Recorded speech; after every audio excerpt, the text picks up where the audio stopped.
اعوذ باللہ من الشیطان الرجیم بسم اللہ الرحمن الرحیم رب اشرح لی صدری ویسر لی امری واحلل عقدۃ من لسانی یفقہوا قولی۔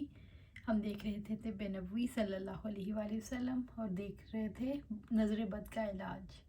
حضرت ابو ہریرہ رضی اللہ تعالیٰ عنہ سے روایت ہے کہ نبی صلی اللہ علیہ وسلم نے فرمایا نظر بد لگنا حق ہے، اور آپ صلی اللہ علیہ وسلم نے جسم پر گودنے سے منع فرمایا۔ حضرت عائشہ رضی اللہ تعالیٰ عنہ سے روایت ہے کہ آپ صلی اللہ علیہ وسلم نے فرمایا اللہ سے پناہ مانگو، بے شک نظر حق ہے۔ حضرت ابو ہریرہ سے رضی اللہ تعالیٰ عنہ سے مروی ہے کہ آپ صلی اللہ علیہ وسلم نے فرمایا نظر لگنا برحق ہے۔ حضرت عامر ربیعہ رضی اللہ تعالیٰ عنہ سے روایت ہے کہ آپ صلی اللہ علیہ وسلم نے فرمایا نظر حق ہے۔ حضرت ابو ہریرہ رضی اللہ تعالیٰ عنہ سے بھی یہی روایت ہے۔ حضرت ابو سعید رضی اللہ تعالیٰ عنہ سے روایت ہے کہ آپ صلی اللہ علیہ وسلم پناہ مانگتے تھے جنون کی نگاہ سے، پھر آدمیوں کی نگاہ سے، یعنی جنوں کی بھی نظر لگتی ہے، جنوں کی نگاہ سے، پھر آدمیوں کی نگاہ سے۔ جب یہ دونوں صورتیں اتریں، قل اعوذ برب الفلق اور قل اعوذ برب الناس، تو آپ صلی اللہ علیہ وآلہ وسلم نے ان دونوں کو پڑھنا شروع کیا اور ان کے سوا اور دعائیں چھوڑ دیں۔ نظر بد لگنے سے دم کرنا۔ حضرت عائشہ رضی اللہ تعالیٰ عنہ سے روایت ہے کہ آپ صلی اللہ علیہ وآلہ وسلم نے ان کو نظر کا دم کرنے کے لیے حکم دیا۔ حضرت عائشہ رضی اللہ تعالیٰ عنہ نے بیان کیا کہ آپ صلی اللہ علیہ وسلم نے مجھے حکم دیا۔ آپ صلی اللہ علیہ وسلم نے اس طرح بیان کیا کہ آپ صلی اللہ علیہ وسلم نے حکم دیا کہ نظر بد لگ جانے پر موضعتین سے دم کر لیا جائے۔ حضرت عبید بن رفاع زرقی رضی اللہ تعالیٰ عنہ، حضرت اسماء بنت امیس رضی اللہ تعالیٰ عنہ نے آپ صلی اللہ علیہ وآلہ وسلم سے عرض کیا، اے اللہ کے رسول، جعفر صلی اللہ علیہ وآلہ وسلم، جعفر کے بچوں کو نظر بد بہت جلد لگتی ہے، کیا میں ان کے لیے دم کیا کروں؟ تو آپ صلی اللہ علیہ وسلم نے فرمایا ہاں، اگر تقدیر سے کوئی چیز سبقت لے جانے والی ہوتی تو یقیناً نظر بد اس سے سبقت لے جاتی۔ حضرت ام سلمہ رضی اللہ تعالیٰ عنہ سے روایت ہے کہ نبی صلی اللہ علیہ وآلہ وسلم نے ان کے گھر میں ایک لڑکی دیکھی جس کے چہرے پر نظر بد لگنے کی وجہ سے کالے دھبے پڑ گئے تھے۔ آپ صلی اللہ علیہ وآلہ وسلم نے فرمایا اس پر دم کرو کیونکہ اسے نظر بد لگ گئی ہے، اور عقیل نے کہا کہ اس سے زہری نے انہیں عروہ نے خبر دی اور انہوں نے اسے نبی صلی اللہ علیہ وآلہ وسلم سے مرسلاً روایت کیا ہے۔ نظر بد لگنے سے غسل کرنا۔ ابو امامہ بن سہل بن حنیف رضی اللہ تعالیٰ عنہ سے روایت ہے کہ سہل بن حنیف ان کے باپ نہا رہے تھے کہ عامر بن ربیعہ رضی اللہ تعالیٰ عنہ ادھر سے گزرے۔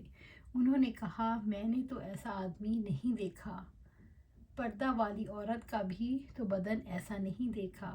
تھوڑی دیر گزری کہ سہل رضی اللہ تعالیٰ عنہ گر پڑے عامر کی نظر سے۔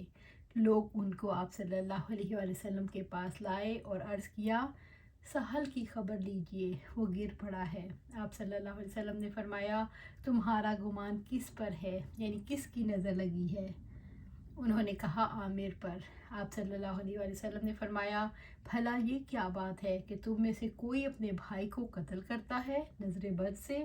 جب کوئی تم میں سے اپنے بھائی میں وہ بات دیکھے جو اس کو پسند آئے تو برکت کی دعا کرے۔ پھر آپ صلی اللہ علیہ وسلم نے اس کے لیے پانی منگوایا اور عامر کو وضو کرنے کا حکم دیا۔ انہوں نے اپنا منہ دھویا اور دونوں ہاتھ کوہنیوں تک اور دونوں گھٹنے اور اپنے تہ بند کے اندر کا بدن۔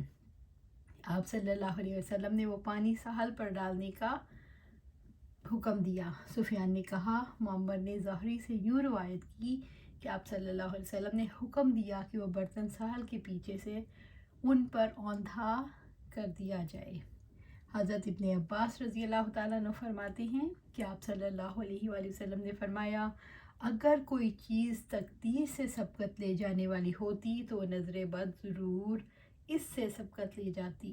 جب تمہیں غسل کا کہا جائے تو تم غسل کرو، اس سے مریض کو ان انشاءاللہ شفا ہوگی۔ حضرت عائشہ رضی اللہ تعالیٰ عنہ سے مروی ہے کہ دور نبوی میں صلی اللہ علیہ وسلم میں نظر لگانے والے شخص کو حکم ہوتا، پھر وہ وضو کرتا، پھر جس کو نظر لگی ہوتی وہ اس پانی سے غسل دیا جاتا۔ جادو کا علاج۔ حضرت عائشہ رضی اللہ تعالیٰ عنہ نے بیان کیا کہ بنی زریق کے ایک شخص یہودی لبید بن عاصم نے آپ صلی اللہ علیہ وسلم پر جادو کر دیا تھا، اور اس کی وجہ سے آپ صلی اللہ علیہ وسلم کسی چیز کے متعلق خیال کرتے کہ آپ صلی اللہ علیہ وسلم نے وہ کام کر لیا ہے، حالانکہ آپ صلی اللہ علیہ وسلم نے وہ کام نہ کیا ہوتا۔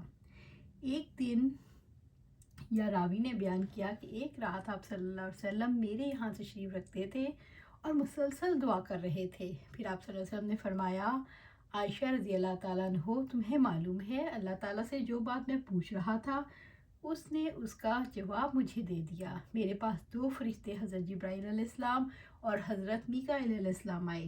ایک میرے سر کی طرف کھڑا ہو گیا اور دوسرا میرے پاؤں کی طرف۔ ایک نے اپنے دوسرے ساتھی سے پوچھا، ان صاحب کی بیماری کیا ہے؟ دوسرے نے کہا، ان پر جادو ہوا ہے۔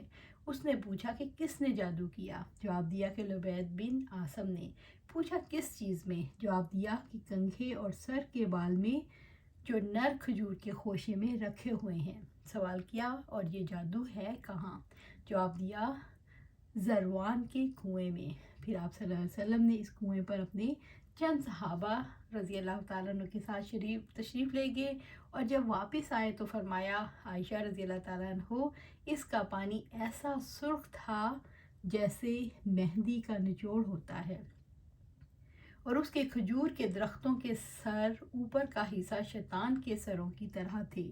میں نے عرض کیا، یا رسول اللہ صلی اللہ علیہ وسلم، آپ صلی اللہ علیہ وسلم نے اس جادو کو باہر کیوں نہیں کر دیا؟ آپ صلی اللہ علیہ وسلم نے فرمایا کہ اللہ تعالیٰ نے مجھے اس سے عافیت دے دی، اس لیے میں نے مناسب نہیں سمجھا کہ اب میں اس برائی کو خواہ مخواہ لوگوں میں پھیلاؤں۔ پھر آپ صلی اللہ علیہ وسلم نے اس جادو کا سامان، کنگھی، بال، خرما کا غلاف اسی میں دفن کرا دیا۔ عیسیٰ بن یونس کے ساتھ اس حدیث کو ابو اسامہ اور ابو زمرہ، انس بن ایاز اور ابن ابی ازناد تینوں نے ہشام سے روایت کی ہے۔ کہتے ہیں، جو بال کنگھی کرنے میں نکلیں یا سر یا داڑھی کے، اور مشاکہ روئی کے تار یعنی سود کے تار کو کہتے ہیں۔ حضرت ابو ہریرہ رضی اللہ تعالیٰ عنہ سے روایت ہے کہ آپ صلی اللہ علیہ وسلم نے فرمایا، تباہ کر دینے والی چیز اللہ تعالیٰ کے ساتھ شرک کرنا ہے، اس سے بچو، اور جادو کرنے اور کرانے سے بھی بچو۔ حضرت قتادہ رضی اللہ تعالیٰ عنہ نے بیان کیا کہ میں نے سعید بن مسیب سے کہا، ایک شخص پر اگر جادو ہو یا اس کے بیوی تک پہنچنے سے اسے باندھ دیا گیا ہو، اس کا دفیہ کرنا اور جادو کے باطل کرنے کے لیے منتر کرنا درست ہے یا نہیں؟ انہوں نے کہا، اس میں کوئی قباحت نہیں۔ جادو دفع کرنے والوں کی تو نیت بخیر ہوتی ہے، اور اللہ پاک نے اس بات سے منع نہیں فرمایا جس سے فائدہ ہو۔ اسیب کا علاج۔ حضرت ام جندب رضی اللہ تعالیٰ عنہ سے روایت ہے کہ میں نے آپ صلی اللہ علیہ وسلم کو دیکھا، آپ صلی اللہ علیہ وسلم نے جمرہ عقبہ پر کنکر مارے وادی کے نشیب سے یوم النحر کو۔ پھر آپ صلی اللہ علیہ وسلم لوٹے اور خشم کی ایک عورت آپ صلی اللہ علیہ وآلہ وسلم کے پیچھے ہوئی، اس کے ساتھ ایک بچہ تھا، اس پر بلا تھی یعنی جن شیطان وغیرہ۔ اس نے عرض کیا، یا رسول اللہ صلی اللہ علیہ وسلم، یہ میرا بچہ ہے اور میرے گھر والوں میں یہی باقی ہے، اس کے اوپر ایک بلا ہے، وہ بات نہیں کرتا۔ یہ سن کر آپ صلی اللہ علیہ وسلم نے فرمایا، تھوڑا سا پانی لاؤ۔ لوگ پانی لائے۔ آپ صلی اللہ علیہ وسلم نے دونوں ہاتھوں کو دھویا، اپنے دونوں ہاتھوں کو دھویا اور اس میں کلی کی، پھر وہ پانی اس عورت کو دے دیا اور فرمایا، یہ پانی اس بچے کو پلا اور اس کے بدن پر ڈال، اور اللہ تعالیٰ سے اس کی تندرستی کے لیے دعا کر۔ ام جندب رضی اللہ تعالیٰ عنہ نے کہا، میں اس عورت سے ملی اور میں نے اس سے کہا، تھوڑا سا پانی اس میں سے مجھے بھی دے دے۔ وہ بولی، یہ تو اس بیمار بچے کے لیے ہے۔ جندب رضی اللہ تعالیٰ عنہ نے کہا پھر میں اس عورت سے دوسرے سال ملی اور میں نے اس سے اس بچے کا حال پوچھا تو اس نے کہا وہ بچہ اچھا ہو گیا ہے اور ایسا عقل والا ہوا ہے کہ لوگوں کی عقل سے بڑھ کر۔ سبحان اللہ۔ حضرت عثمان بن ابی العاص رضی اللہ تعالیٰ عنہ سے روایت ہے کہ آپ صلی اللہ علیہ وسلم نے مجھے طائف کا عامل بنایا تو مجھے نماز میں کچھ خیال آنے لگا، یہاں تک کہ مجھے یاد نہیں رہتا تھا کہ کتنی رکعتیں میں نے پڑھیں۔ جب میں نے یہ حال دیکھا تو میں نے سفر کیا آپ صلی اللہ علیہ وسلم کی طرف۔ آپ صلی اللہ علیہ وآلہ وسلم نے فرمایا ابو العاص کا بیٹا ہے؟ میں نے کہا جی ہاں۔ آپ صلی اللہ علیہ وسلم نے فرمایا تو کیوں آیا ہے؟ تو میں نے عرض کیا یا رسول اللہ صلی اللہ علیہ وآلہ وسلم، نماز میں مجھے خیال آنے لگا ہے جس سے مجھے یاد نہیں رہتا کتنی رکعتیں میں نے پڑھیں۔ آپ صلی اللہ علیہ وسلم نے فرمایا یہ شیطان کا کام ہے، میرے نزدیک آ۔ میں نزدیک گیا اور آپ پاؤں کی انگلیوں پر مؤدب بیٹھا۔ آپ صلی اللہ علیہ وسلم نے میرے سینے پر اپنا ہاتھ مارا اور میرے منہ میں اپنا تھوک ڈالا اور فرمایا نکل جا اے اللہ کے دشمن۔ 3 بار آپ صلی اللہ علیہ وسلم نے ایسا ہی کیا، پھر فرمایا جا اپنے کام پر جا، یعنی طائف کو۔ عثمان رضی اللہ تعالیٰ عنہ نے کہا قسم ہے میری عمر کی، میں نہیں جانتا کہ اس کے بعد شیطان نے مجھے بھلایا ہو یا مجھ سے خلط کیا ہو، یعنی ملا ہو۔ سبحان اللہ۔ حضرت ابو لیلہ رضی اللہ تعالیٰ عنہ سے روایت ہے کہ میں آپ صلی اللہ علیہ وسلم کے پاس بیٹھا تھا، اتنے میں ایک گوار آیا اور کہنے لگا میرا ایک بھائی بیمار ہے۔ آپ صلی اللہ علیہ وسلم نے فرمایا کیا بیماری ہے؟ وہ بولا اس کو آسیب ہو گیا ہے۔ تو آپ صلی اللہ علیہ وسلم نے فرمایا جا اور اس کو لے کر آ۔ وہ گیا اور اس کو لے کر آیا تو آپ صلی اللہ علیہ وسلم نے اس کو اپنے سامنے بٹھایا۔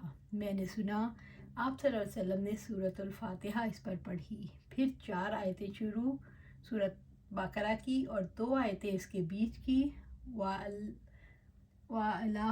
إِلَٰهٌ وَاحِدٌ، سورۃ بقرہ کی 163 آیت اور آیت الکرسی، اور 3 آیتیں اس کے آخر کی اور 1 آیت سورۃ آل عمران کی۔ میں سمجھتا ہوں یہ آیت شاہد اللہ لا الہ الا ہو خیرہ تک، اور سورۃ اعراف کی یہ آیت یعنی 54 آیت، اور سورۃ مومنین کی آیت 117 اور سورۃ الجن کی آیت 3 آخر تک، اور 10 آیتیں شروع سورۃ الصافات کی اور 3 آیتیں سورۃ حشر کی اور قل هو اللہ احد اور معوذتین۔ پھر وہ گوار ایسا کھڑا ہو گیا جیسے اسے کوئی بیماری ہی نہ ہو۔ حضرت خارجہ بن سلط نے اپنے چچا سے روایت کیا کہ ہم لوگ آپ صلی اللہ علیہ وسلم کے پاس سے روانہ ہوئے تو عرب کے قبیلہ کے پاس آئے۔ ان لوگوں نے کہا ہم نے سنا ہے تم لوگ اس شخص یعنی آپ صلی اللہ علیہ وسلم کے پاس سے کچھ خیر لے کر آئے ہو، کیا تم لوگوں کے پاس کوئی دوا یا عمل ہے؟ کیونکہ ہمارے یہاں ایک شخص ہے جو مجنون ہو گیا ہے، زنجیروں سے بندھا ہوا ہے۔ ہم نے کہا ہمارے پاس عمل ہے۔ وہ لوگ اس مجنون شخص کو لے کر آئے جو زنجیروں میں جکڑا ہوا تھا۔ راوی نے کہا میں نے اس شخص پر 3 روز تک صبح شام سورۃ فاتحہ پڑھی۔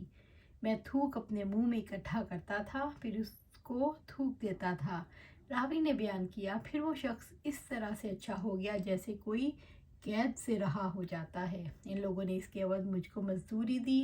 میں نے کہا میں معاوضہ نہیں لوں گا جب تک کہ آپ صلی اللہ علیہ وسلم کو معلوم نہ کر لوں، ان سے معلوم نہ کر لوں۔ جب میں نے آپ صلی اللہ علیہ وسلم سے معلوم کیا تو آپ صلی اللہ علیہ وسلم نے فرمایا میری عمر کی قسم لوگ جھوٹا منتر کر کے روٹی کھاتے ہیں، تم نے تو سچا عمل کر کے روٹی کھائی۔ علاج کے خاص طریقے ہیں، اس کو ہم پھر دیکھیں گے انشاءاللہ۔ آج یہیں پر ختم کرتے ہیں اور دیکھیں کہ ہمیشہ جو صبح اور شام کے اذکار ہیں اس کو پڑھیں، معوذتین کو پڑھیں تو انشاءاللہ کوئی بھی ہمیں چیز تنگ نہیں کر سکتی بجوز اس کے کہ اللہ نے ہمارے لیے لکھ دیا ہو۔ تو اس لیے صبح شام کے اذکار ضرور پڑھیں، نماز کے بعد کے اذکار پڑھیں اور اس کو اپنی روٹین میں رکھیں۔ آمین یا رب العالمین۔